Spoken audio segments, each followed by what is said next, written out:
Hey Kyle, thanks for joining us Oh, today. Patty, it's my pleasure. I was talking to Kelly and Bob earlier, and they were talking about how inspired they are about, they called you a true student, that you're really dedicated to study. Yes. And I do want to talk about that. I want to talk about how you study, first of Mhm. all. But then the other thing Kelly and Bob talked about was your ability to really move into massive action. Yes. It's huge. And the balance between that, how do you put that much time into studying, but then recognize I got to move, I got to do something to make this quantum leap? Yeah, absolutely. Can you talk us through how that works for you? Very much so. The bridge and balance there? Very much so. I humbly believe that everybody, I mean, I do, and I humbly believe that everybody should be this way. You start your day with your study. Meaning, I wake up in the morning and I have to admit the first thing I do need is a cup of coffee. But I get that cup of coffee and I go into my living room and I sit down in my favorite chair and I journal. I do a gratitude practice in my journal every single morning. I know that Bob and Kelly can speak to that. Very important.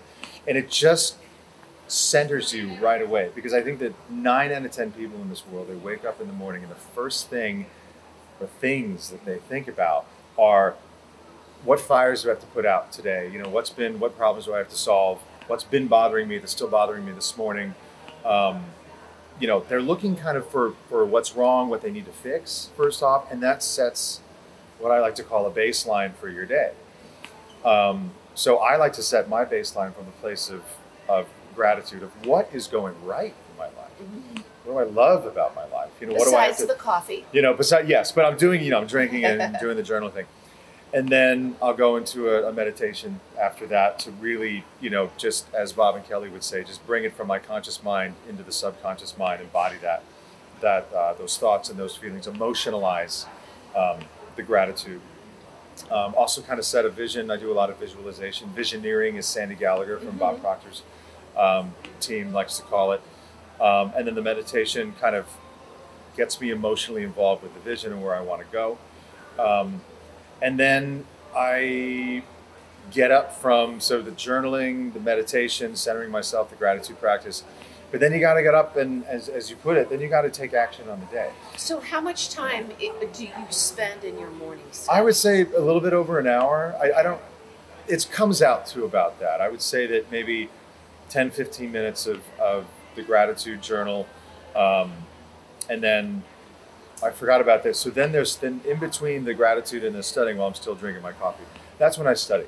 And I have either a book that I'm currently reading, or I'll go back into notes that I've taken from a seminar or a lecture, or go to my bookshelf and say, I'll kind of intuitively say, what do I need to work on right now? If I'm struggling with maybe some doubt, some fear, some limitation, thoughts, or things like that, I'll go to the bookshelf and say, this is a book that really helps me with that. And I'll open it up and kind of read a little bit to kind of recenter me. Then I'll go into the meditation. About an hour. But then I feel physically, mentally, emotionally primed for the day. Mm-hmm. But then, I think that this is where a lot of people maybe kind of miss the mark. Well, they do all that and they feel great. But then they kind of sit around and wait, or they feel great during that process, but then they'll get up and they'll go in and live their day and then just snap right back into the old self in terms, their their default thought network, about thinking about what's wrong in their life, like I said before, or, the problems. You really have to take that energy that you've established in the morning through your gratitude practice, your meditation, your study, and then take that energy through the day. Now, that's the first part of massive action. You can just take massive action with any frame of mind, right? You can take massive action in a lack and limited and doubtful mindset. You don't want to do that. Yeah. So after I spend that time in the morning, then I just get up and I just go with that new energy that I've established my day with. And sometimes, people ask, well, I don't know what to do today. That's okay. I find that just think of one thing that you can do that would kind of take you in the direction of your vision, to realize your vision.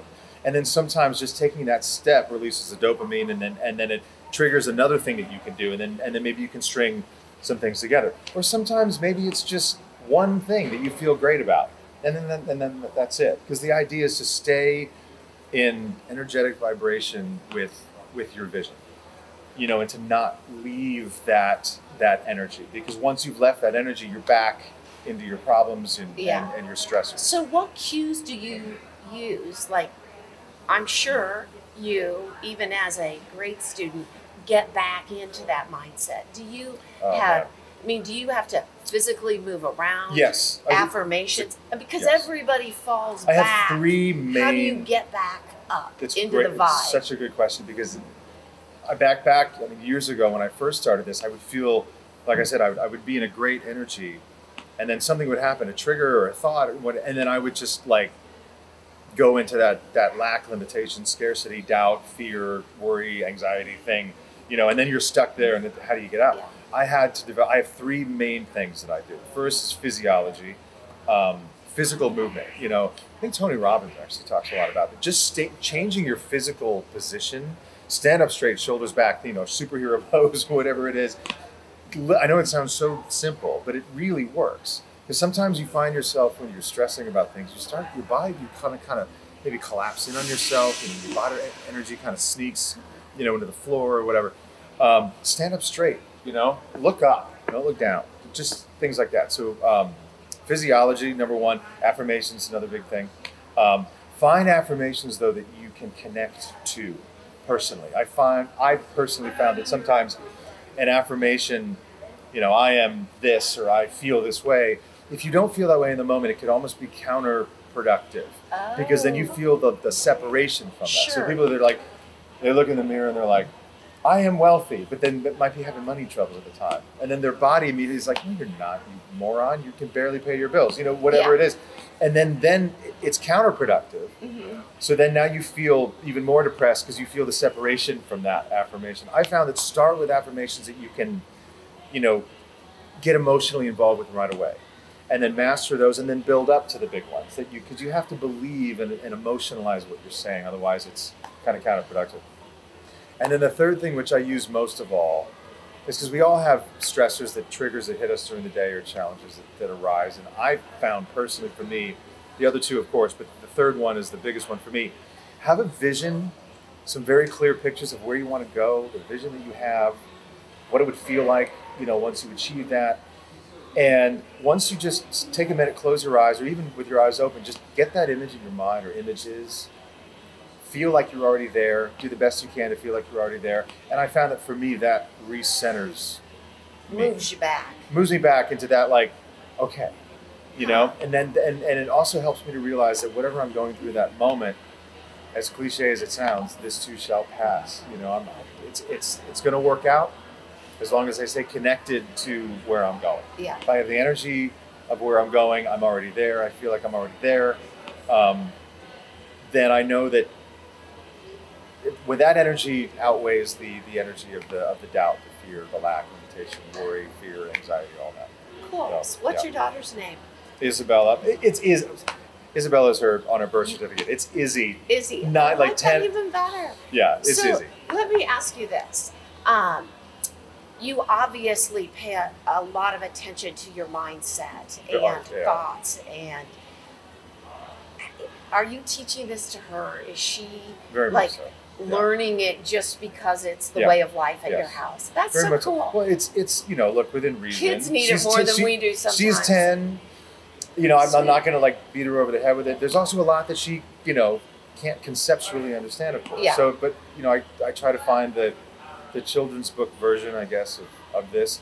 It just comes down to your thoughts generate an electrical charge. The feelings generate that magnetic emotional charge, and then that puts you in a state of being, an energetic vibration that emits a frequency that blasts out into this to universe. Everybody around you. And it's so the thoughts that you think and the feelings that you feel and the actions that you take will define who you are and where you're going. And we just kind of start with that. And then I think because people misunderstand this, I need to say it's not about, when a negative thought comes in, with her or me or anybody, you don't just brush it under the rug. No, I don't have that thought. No, you do have that thought, and that's okay. Yes. Or you do feel a certain way. Honor that. None of us are saying live in denial.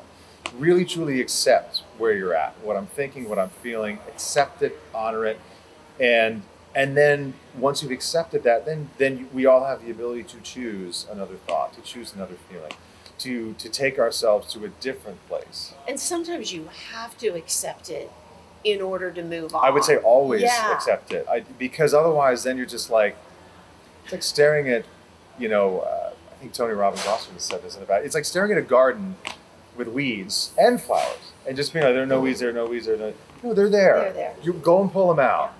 And that's what I'm not saying live in denial or brush your problems or your bad thoughts or negative thoughts under the rug.